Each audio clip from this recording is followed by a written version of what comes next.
It's a very sketchy situation when you're out of beer as a brewing company.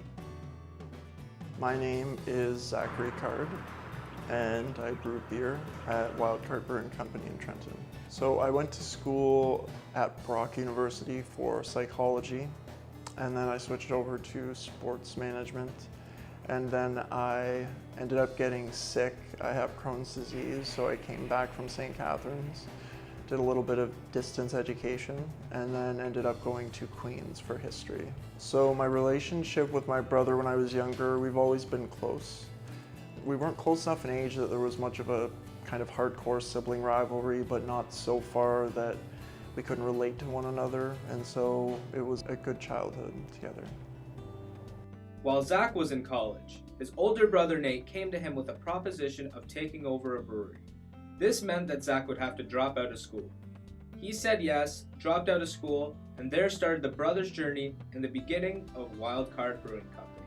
Wildcard Brewing Company was started in 2015 officially. To make the company profitable, the big stumbling block that we felt was making the product better was the largest hurdle, was just to make good beer that people wanted, that people were willing to drive for, that people were willing to continually order at their local bar and enjoy and tell their friends about.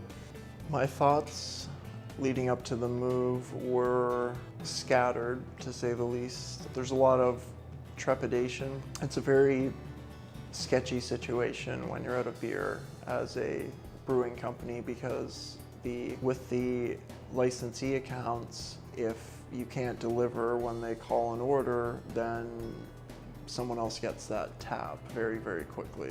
We were supposed to be down for 2 months approximately.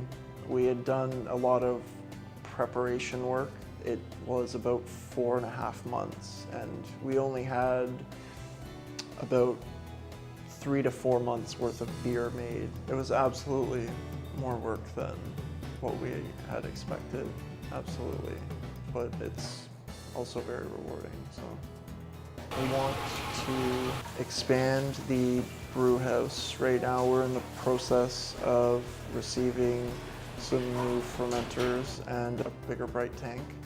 And so we're going to be able to expand capacity in terms of not the amount of beer that we're making with each batch, but how much we're kind of able to store. So we don't have to turn fermenters over as quickly, and we can kind of sit on stuff, let it age a little longer. And our plan is to get those online very soon. And then we want to continue to do our thing through 2018.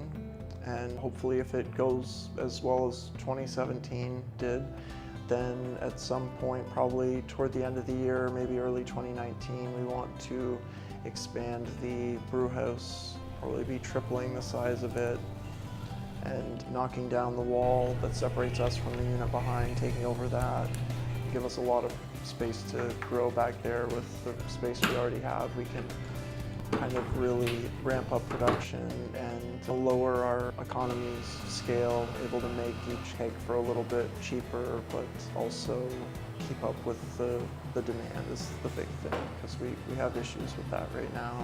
I haven't had any regrets about it. It's still possible that I could regret it, though, of course. You never know what tomorrow is going to bring, but I am, at this point, grateful and thankful for everything that's happened the last few years.